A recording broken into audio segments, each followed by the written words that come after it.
આજે અષાઢી બીજના પાવન અવસરે ભગવાન જગન્નાથની 149મી ઐતિહાસિક રથયાત્રા અમદાવાદ શહેરમાં નીકળી। આપ જોઈ રહ્યા છો પારંગત ન્યૂઝ। એક નજર આપના મુખ્ય સમાચાર પર।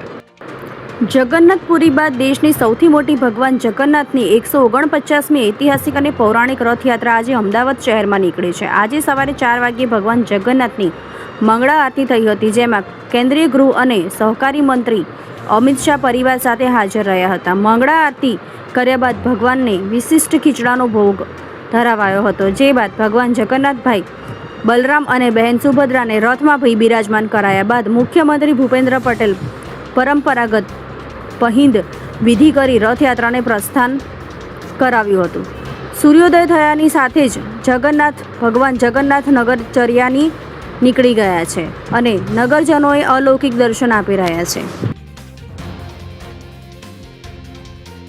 અમદાવાદની રથયાત્રામાં સૌથી આગળ ચાલતા ગજરાજે અને વિવિધ ટેબ્લો આકર્ષણનું કેન્દ્ર બન્યા હતા, જ્યારે લાખો ભક્તોની ગરમીથી બચવા માટે અમદાવાદ મ્યુનિસિપલ કોર્પોરેશન દ્વારા વિશિષ્ટ કુલિંગ ઓપરેશન હાથ ધરવામાં આવ્યું હતું। રથયાત્રા સમગ્ર રૂટ પર શ્રદ્ધાળુઓની સુવિધા માટે એએમસીના ફાયર અને ઇમરજન્સીની વિવિધ દ્વારા સમયાંતરે પાણીનો છંટકાવ કરી રસ્તાઓને ઠંડા રાખવાની કામગીરી કરવામાં આવી છે। ભગવાન જગન્નાથની 149મી રથયાત્રા શાંતિપૂર્ણ માહોલમાં યોજાઈ રહી છે, ત્યારે પોલીસ દ્વારા પણ ચુસ્ત બંદોબસ્ત વચ્ચે ત્રણેય રથોને તેમજ રથયાત્રામાં જોડાયેલા તમામ ભક્તોની સુરક્ષા આપવામાં આવી રહી છે।